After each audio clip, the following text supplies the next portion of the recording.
Thank you, everybody, for coming to the Aaron Torres Podcast YouTube page. If you could do me a quick favor, see that little subscribe button at the bottom of your screen? Go ahead, click that subscribe button. Really does help our channel grow, our audience grow, and I really do appreciate it more than you know. So click that subscribe button. Appreciate your support. Now, here's the video that you came here for. All right, everybody. All right, back. Gonna be back. So want to go ahead. Listen, I've been traveling the last couple days, but we have done these Friday college hoops recruiting updates, and you guys and girls seem to love them. We can't get enough of them. And so I felt like, even though been on the road, felt like it was a good time to just do a quick one of these for the YouTube audience.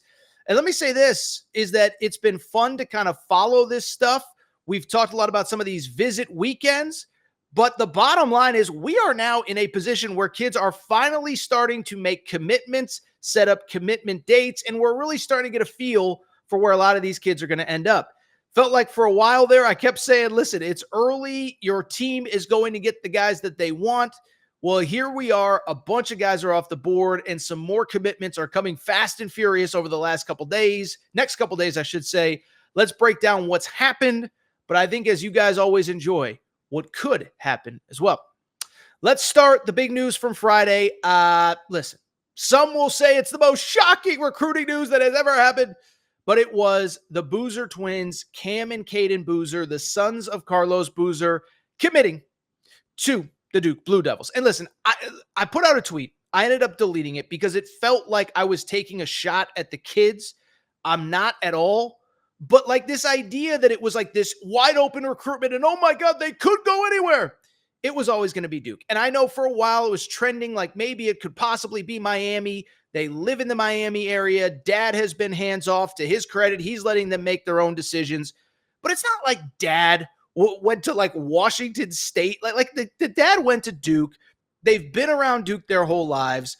I know Miami made a push and they should get some credit. But if it wasn't going to be like this was basically the only two visits that they took over the last couple months. And so I always felt like it was going to be Duke. Other reporters will tell you that it was different. Doesn't matter. Doesn't matter how it happened. To their credit, Duke got these two guys. And I'm here to tell you, these guys are awesome. Okay. So I think if you're watching a video like this, you kind of know a little bit about the Boozer twins, but Cam is kind of the can't miss, 6'8", 6'9", kind of plays that 4, the pivotal 4 spot in modern basketball where he can kind of make plays from the high post. He can, he's a low post guy, double machine. And just like cliche, but impacts winning in every single way imaginable. The stat that everybody threw around when these two kids are committed and when they committed, and it's fair and it's accurate, is that they have won literally just about everything that you can. 3 straight Peach Jams at AAU. Now, I think what's especially interesting is, remember, 2 summers ago, they won the 16U Peach Jam. Who did they beat? Maine United and Cooper Flag. And then this past summer, they won the 17Us against who else but the Oakland Soldiers and AJ Dybantsa. So because of it, listen, Cam Boozer has kind of been in the shadows. It sounds weird, but I truly believe it. Cam Boozer, in my opinion, is one of the more, relative to the talent, more under-discussed, under-talked about recruits in high school basketball in recent memory. And part of it is, I think most people always thought he was going to Duke, but part of it is early in his career, you have Cooper Flag in your class, and Cooper Flag is this lightning rod. He's from Maine. We've never really seen, I don't want to say we've never seen a player like him, but we've never seen a story like Cooper Flag. Small town, Maine, goes to Montverde, da-da-da. And then later on in Cam Boozer's recruitment, then Cooper Flag reclassifies, AJ Dybantsa ends up coming in. And so AJ Dybantsa got a lot of the oxygen. So I just don't feel like Cam Boozer gets enough credit for how good he is, the fact that he's won at every level. He is going to be an instant impact guy. Even if you don't like Duke, get ready. Like, he's a guy that I think is going to come in and average a double-double. 18 and 10, 21 and 11, whatever it ends up being, he is going to be instant impact. But I'll also say this. I don't think that Caden, his other brother, his twin brother, not his other brother, his twin brother, has gotten enough credit either. Because his brother is this dynamic can't-miss superstar, Caden kind of falls under the radar. But he's 6'3", 6'4", really skilled, runs a team. And listen, there's been games where Cam has maybe not played as well as people expected, and Caden has been the one who stepped up. You remember 2 years ago, Peach Jam Championship, Cam was, I believe, a little under the weather. Caden was, I believe, the MVP of Peach Jam the year they beat Cooper Flag. So Duke gets those two guys. Those are two huge building blocks. They are the first two commitments in the class of 2025. And you know how John Shire recruits. They won't be the last. Would be remiss if I didn't start with them. If they had committed at a different time in the week, we probably just would have done a full reaction video. But Cam and Caden Boozer officially off the board to do. Let's keep it going. A lot of visits going down. The number one visit, the one that we've talked about on this show since like July. AJ Dybantsa is officially visiting BYU this weekend. AJ Dybantsa, number one player in America. We've talked about him. He's special. Cam Boozer special. Darren Peterson special. I don't want to just like make it that he's the only player that like whatever. But listen, 6'8", 6'9", super skilled, plays hard. We've discussed that time and time and time again. And what's been interesting about his recruitment is that basically from the beginning, it has been wide open. We have kind of not really had any real tangible recruiting updates in his process. He didn't even start speaking to schools until really about 3-4 weeks, or probably about 7-8 weeks ago when he started taking visits. His dad handled the recruitments, but he's taken visits now to Baylor, who's basically out of the mix at this point, UNC, Bama, Kansas, Kansas State. But this is the big one this weekend at BYU. By the way, if you're watching on YouTube, remember we have our Torres on BYU account. Make sure you're following. Great intern who runs that for me, helps me run it. It's a big weekend at BYU with the football game and also with AJ Dybantsa on campus. And I think what's also worth noting is JJ Mandequit, his high school teammate, is also on campus as well. Now, listen, I think it's too early to speculate who's a favorite, who's not, who's going to get AJ, whatever. But there's a couple things worth noting. One, it is worth noting that BYU is essentially the only school that is recruiting both JJ Mandequit as well as AJ Dybantsa. So I don't think they're a package deal. I don't think if you don't want JJ Mandequit that automatically takes you off the board with AJ. But any little bit that can help, I certainly think does. And I think it helps with BYU.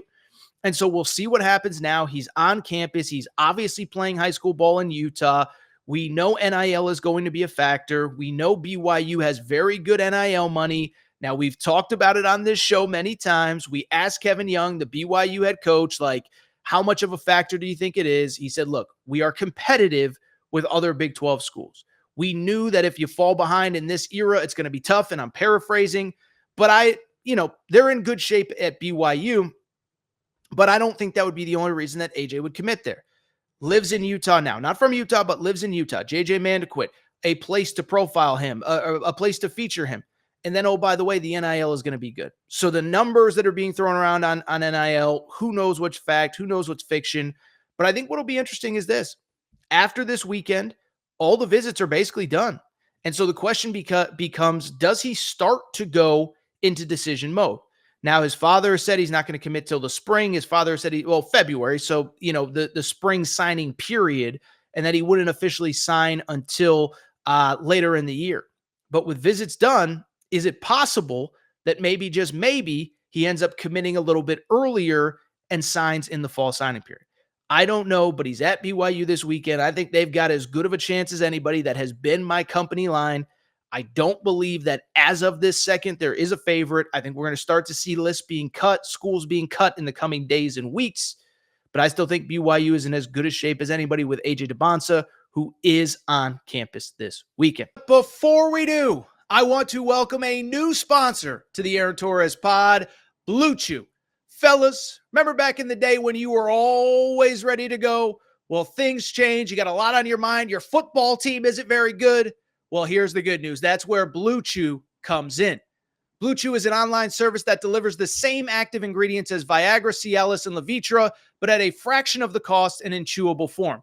To get started, it's so easy. Just go to bluechew.com, consult with one of their licensed medical providers, and once you're approved, you'll receive your prescription within days.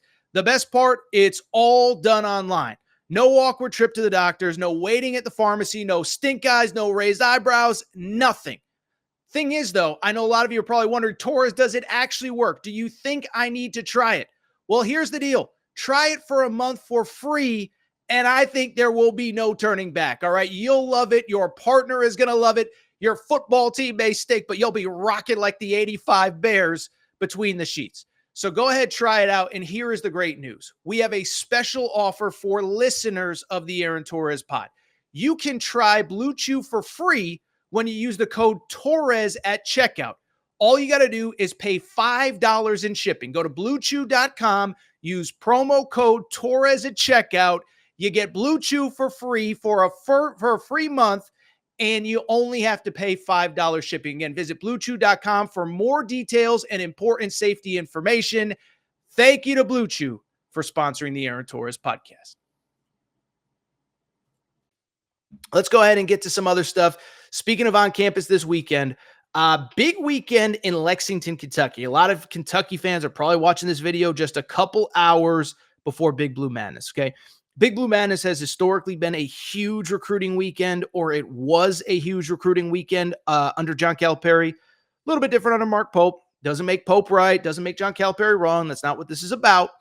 But at the same time, what is worth noting is a couple things here. Is that there isn't the huge visitor list that there has been in the past. I mean, I remember 2 years ago, Aaron Bradshaw committed at Big Blue Madness.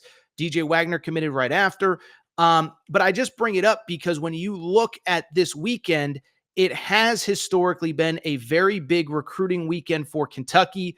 Maybe not as much this year, but I bring it up because they got a big proverbial, not literal, recruit on campus in Caden Lewis, okay? Caden Lewis, 6'3" guard, DC area. We've talked about him a ton. I got blowback, and more specifically, our Torres on UK account that you can see on the scroller right there got blowback because when Darius Adams committed to UConn a few weeks ago, the Torres on UK account, with my blessing, by the way, put out that eliminated UConn from the Caden Lewis race. I only bring it up because you fast forward, Caden Lewis is on campus this week. I still believe it is a Kentucky recruitment where Kentucky should be deemed the favorite. I think they're in really good shape. Bottom line is Caden Lewis's final three were Duke, Kentucky, and UConn. Duke took Caden Boozer. Maybe there's a way they can play both. I don't see it. I think they're probably out of the mix. By the way, Darius Adams is a combo guard. We talked about it last week. Darius Adams, 5-star, committed to UConn. Listen, I think if a Caden Lewis begged and crawled to UConn, they would take him. But the counter to that is if things go well for UConn this coming year, you're going to have a situation where you have three kind of point guard combo guards already on the roster for next year. Ahmad Noel, freshman on this team. Aiden Mahaney, transfer, playing this year. And you have Darius Adams committed. I don't really see where a Caden Lewis fits in. And so I bring it up because on top of everything else that Kentucky offers, it's just the best situation for him. So he's on campus this weekend. I don't know if it'll be today. I don't know if it'll be tomorrow, but I do expect him to be a UK Wildcat. And I also think, by the way, he fits really well. On top of the fact that I don't love the fit at UConn or Duke, he does fit very well with the two commits that Kentucky already has. Jasper Johnson, more of a combo, more of an off-the-ball guy. Obviously, Malachi Moreno is not a guy that's going to play on the ball. So a Caden Lewis, the big visitor at Big Blue Madness this weekend, or at least the big uncommitted visitor, and I would expect a Caden Lewis to eventually be a Kentucky Wildcat, despite people yelling at me and yelling at our Torres on UK account that is not the case. Let's keep it going. I think it's interesting. We have a couple commitment dates coming up here. So the first one, and this is a big one, right? Because we talked about Cam Boozer.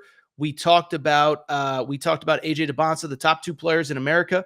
But I bring it up because the number 3 player in America, who transparently, I think most years would be in the running for the number 1 player, Darren Peterson, has officially announced when he will make his announcement. It will come November 1st, a few weeks from now. Final 4 schools for this kid: Kansas, USC, Kansas State, and Ohio State. He's from Ohio originally, although now he's playing at prep school. But it's going to be Kansas. I've always thought it was going to be Kansas. Frankly, I'm a little surprised it's taken this long. But the bottom line is a couple things. By the way, I should even step back. Really good player. I mean, you talk about a really good player. That is who this kid is. 6'5", guard, big, athletic. Um, just a dude that you put the ball in his hands, good things are going to happen. As far as Kansas is concerned, it's worth noting, as many of you know, he does have a legitimate above the table, above the board NIL deal with Adidas. That's not a bad thing. This is the NIL world. Make your money, young man. Never disparage or whatever. It's the NIL world. But I bring it up because you have a deal with Adidas. It would make sense to go to the number one Adidas school. I know there are exceptions. Cooper Flagg has a New Balance deal. He plays at a Nike school. I get all that. Okay, whatever. The point I'm trying to make, Darren Peterson, to me, it would be shocking if he does not end up a Kansas Jayhawk. Time will tell. We will see. But in my opinion, that is the most likely of all outcomes. So we mentioned that Darren Peterson has a commitment date set. You know who else has a commitment date set? Braylon Mullins, 5-star guard from Indiana, combo guard or shooting guard, really. I know we don't use terms like shooting guard very often anymore in this day and age. But listen, he's the best shooter in high school basketball, about 6'4", super athletic, super talented. And he announced this week, I think it was through Joe Tipton, that he will be making his commitment on October 23rd. And as we've discussed previously, down to 3 schools: home state Indiana, North Carolina, and UConn. Listen, I think North Carolina, I think it's a back against the wall. I don't think they're in very good shape right now. Indiana's making the home state push. Remember, his AAU teammate Trent Sisley is committed to Indiana, best friends, all that good stuff. I've thought it was going to be UConn for a while. I still think it's going to be UConn. I think they get this kid because, again, unlike a Caden Lewis, I think he fits into who they are, what they need, all that good stuff. You look at UConn. They have kind of the combo guard in Darius Adams. They have the kid who can play on the ball, can play off the ball in this class. You assume if you're UConn that you're going to have 2 kind of combo-ish guards back next year. Ahmad Noel, who's a freshman, we just talked about. Aiden Mahaney, who's back next year. And the one thing you're going to need shooting, you're going to need scoring, and this is the kid that's going to do it. So we will see. The crystal balls are starting to roll in. I would be I don't want to say I would be stunned. I think it's a UConn Indiana thing. And I think when he sets the commitment date, it means that he feels pretty good as far as where he's going to go. Again, like I said a minute ago, the couple crystal balls rolling in. I mean, I saw something on social media today about he's following Barstool UConn and Barstool this and UConn that. But I felt good about UConn's position for a while. They have been out to see him a lot this fall.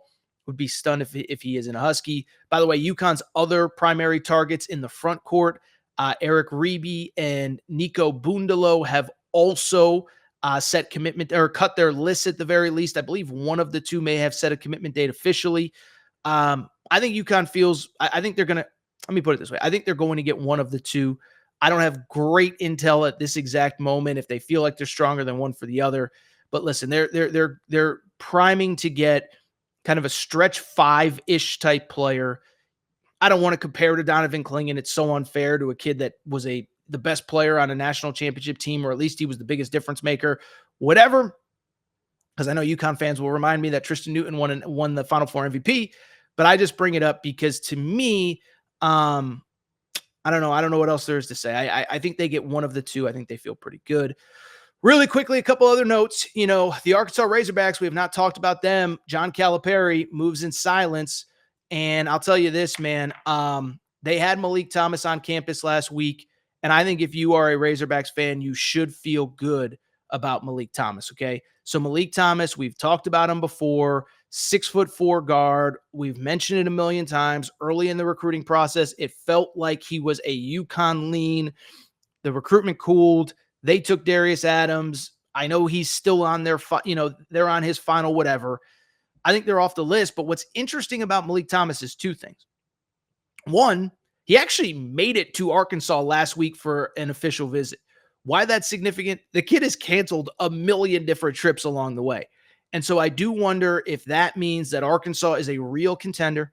Thought it was worth noting, thought it was important, by the way, that Darius Acuff, another 5-star guard, was on campus with him. There's been big talk. Can the 2 of them play together? Do you want both of them together? Now, if anyone can make it work, it's Coach Cal. Made it work with Reed Shepard, Rob Dillingham, DJ Wagner, whatever. Made it work with John Wall and Eric Bledsoe a million years ago. So I don't really worry about Coach Cal figuring it out. But I think in circles, it was how well do these kids know each other? Could they actually play together?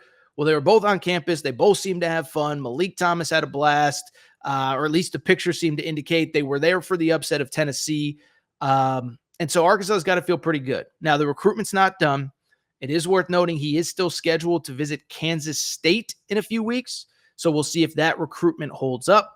But to me, got to feel good about where you are if you're Arkansas, as Malik Thomas was on campus, felt like he had a good time. And I think if you're looking for the next big Razorback commitment, that kid is probably it. Oh, by the way, I also saw Calipari. I don't know if I believe in Arkansas fans, I know you're going to criticize me for this, but I believe he was at the high school of J.J. Andrews, number one, one of the top players in 2026.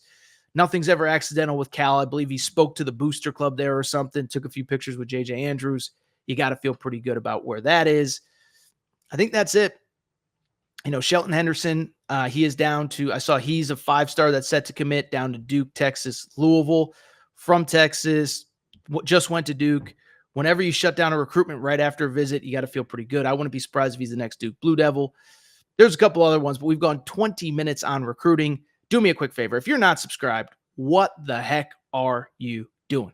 Subscribe to the Aaron Torres Pod YouTube channel. New clips, new videos going up basically every single day.